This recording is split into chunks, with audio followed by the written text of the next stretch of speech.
Carta de Santiago. Santiago capítulo 1. Santiago, siervo de Dios y del Señor Jesucristo, a las 12 tribus que se hallan dispersas por el mundo, saludos. Hermanos míos, considérense muy dichosos cuando tengan que enfrentarse con diversas pruebas, pues ya saben que la prueba de su fe produce constancia, y la constancia debe llevar a feliz término la obra, para que sean perfectos e íntegros sin que les falte nada. Si a alguno de ustedes le falta sabiduría, pídasela a Dios, y Él se la dará, pues Dios da a todos generosamente sin menospreciar a nadie. Pero que pida con fe, sin dudar, porque quien duda es como las olas del mar, agitadas y llevadas de un lado a otro por el viento. Quien es así no piense que va a recibir cosa alguna del Señor. Es indeciso e inconstante en todo lo que hace. El hermano de condición humilde debe sentirse orgulloso de su alta dignidad, y el rico de su humilde condición. El rico pasará como la flor del campo. El sol, cuando sale, seca la planta con su calor abrasador. A ésta se le cae la flor y pierde su belleza. Así se marchitará también el rico en todas sus empresas. Dichoso el que resiste la tentación porque, al salir aprobado, recibirá la corona de la vida que Dios ha prometido a quienes lo aman. Que nadie al ser tentado diga, es Dios quien me tienta, porque Dios no puede ser tentado por el mal, ni tampoco tienta Él a nadie. Todo lo contrario, cada uno es tentado cuando sus propios malos deseos lo arrastran y seducen. Luego, cuando el deseo ha concebido, engendra el pecado, y el pecado, una vez que ha sido consumado, da a luz la muerte. Mis queridos hermanos, no se engañen. Toda buena dádiva y todo don perfecto desciende de lo alto, donde está el Padre que creó las lumbreras celestes y que no cambia como los astros ni se mueve como las sombras. Por su propia voluntad nos hizo nacer mediante la palabra de verdad, para que fuéramos como los primeros y mejores frutos de su creación. Mis queridos hermanos, tengan presente esto. Todos deben estar listos para escuchar, y ser lentos para hablar y para enojarse, pues la ira humana no produce la vida justa que Dios quiere. Por esto, despójense de toda inmundicia y de la maldad que tanto abunda, para que puedan recibir con humildad la palabra sembrada en ustedes, la cual tiene poder para salvarles la vida. No se contenten solo con escuchar la palabra, pues así se engañan ustedes mismos. Llévenla a la práctica. El que escucha la palabra, pero no la pone en práctica, es como el que se mira el rostro en un espejo y, después de mirarse, se va y se olvida enseguida de cómo es.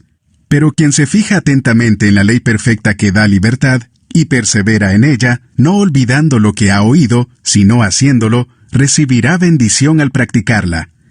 Si alguien se cree religioso, pero no le pone freno a su lengua, se engaña a sí mismo, y su religión no sirve para nada.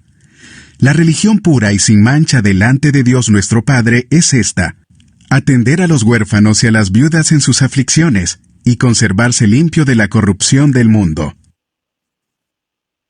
Santiago capítulo 2. Hermanos míos, la fe que tienen en nuestro glorioso Señor Jesucristo no debe dar lugar a favoritismos. Supongamos que en el lugar donde se reúnen entra un hombre con anillo de oro y ropa elegante, y entra también un pobre desarrapado. Si atienden bien al que lleva ropa elegante y le dicen, siéntese usted aquí, en este lugar cómodo, pero al pobre le dicen, quédate ahí de pie, o siéntate en el suelo a mis pies. ¿Acaso no hacen discriminación entre ustedes juzgando con malas intenciones? Escuchen, mis queridos hermanos, ¿no ha escogido Dios a los que son pobres según el mundo para que sean ricos en la fe y hereden el reino que prometió a quienes lo aman? Pero ustedes han menospreciado al pobre. ¿No son los ricos quienes los explotan a ustedes y los arrastran ante los tribunales? ¿No son ellos los que blasfeman el buen nombre de aquel a quien ustedes pertenecen?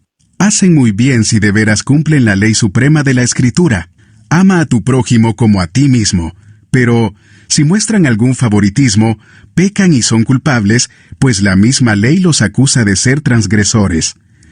Porque el que cumple con toda la ley, pero falla en un solo punto, ya es culpable de haberla quebrantado toda. Pues el que dijo, no cometas adulterio, también dijo, no mates. Si no cometes adulterio, pero matas, ya has violado la ley. Hablen y pórtense como quienes han de ser juzgados por la ley que nos da libertad, porque habrá un juicio sin compasión para el que actúe sin compasión. La compasión triunfa en el juicio. Hermanos míos, ¿de qué le sirve a uno alegar que tiene fe si no tiene obras? ¿Acaso podrá salvarlo esa fe?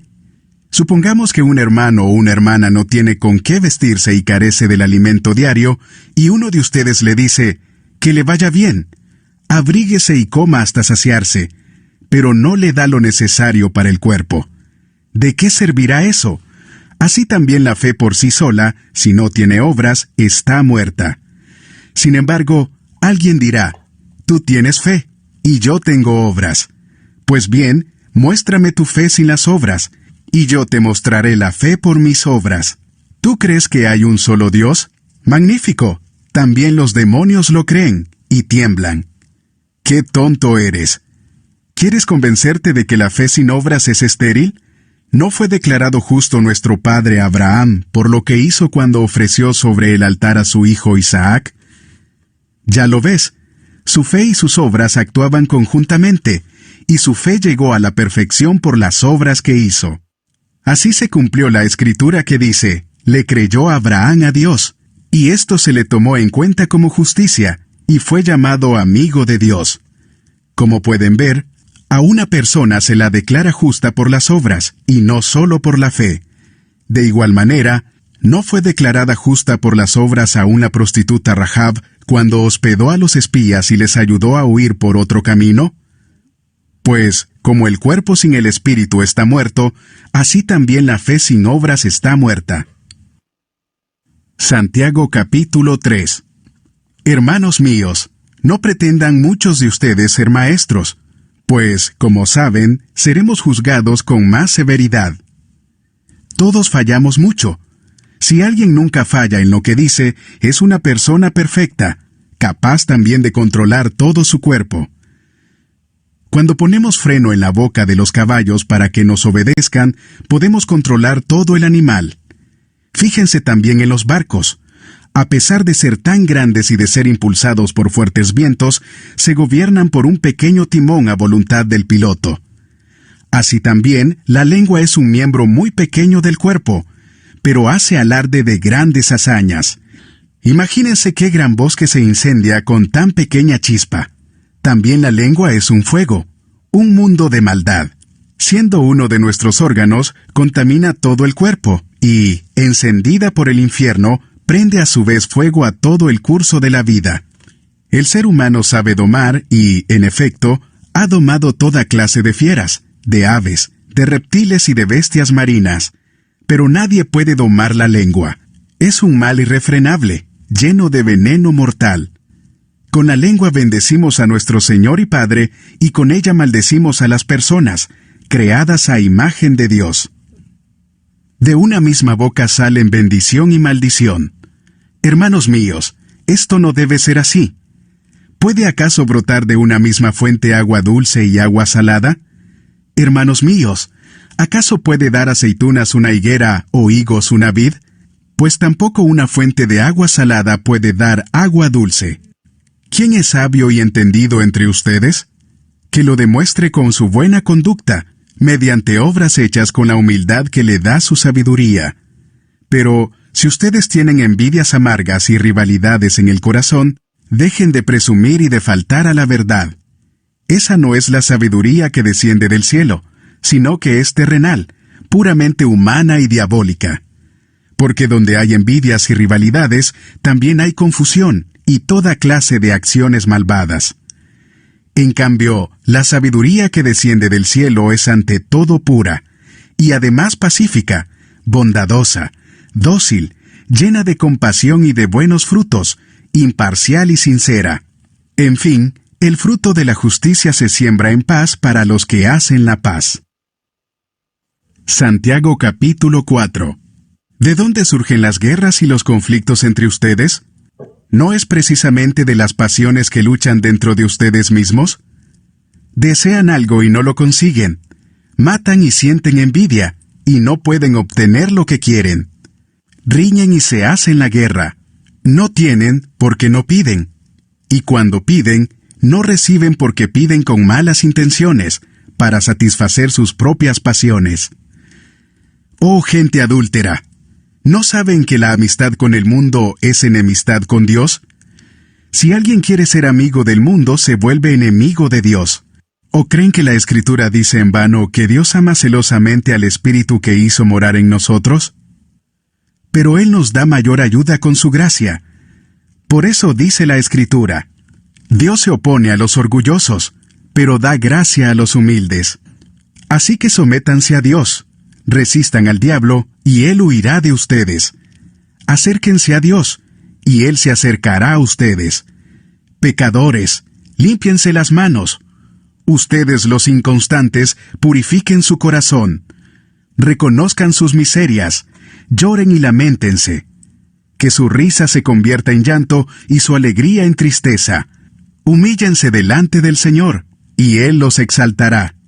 Hermanos, no hablen mal unos de otros. Si alguien habla mal de su hermano o lo juzga, habla mal de la ley y la juzga. Y, si juzgas la ley, ya no eres cumplidor de la ley, sino su juez. No hay más que un solo legislador y juez, aquel que puede salvar y destruir. Tú, en cambio, ¿quién eres para juzgar a tu prójimo? Ahora escuchen esto. Ustedes que dicen, hoy o mañana iremos a tal o cual ciudad, pasaremos allí un año, haremos negocios y ganaremos dinero. Y eso que ni siquiera saben qué sucederá mañana. ¿Qué es su vida? Ustedes son como la niebla, que aparece por un momento y luego se desvanece. Más bien, debieran decir, si el Señor quiere, viviremos y haremos esto o aquello. Pero ahora se jactan en sus fanfarronerías. Toda esta jactancia es mala. Así que comete pecado todo el que sabe hacer el bien y no lo hace.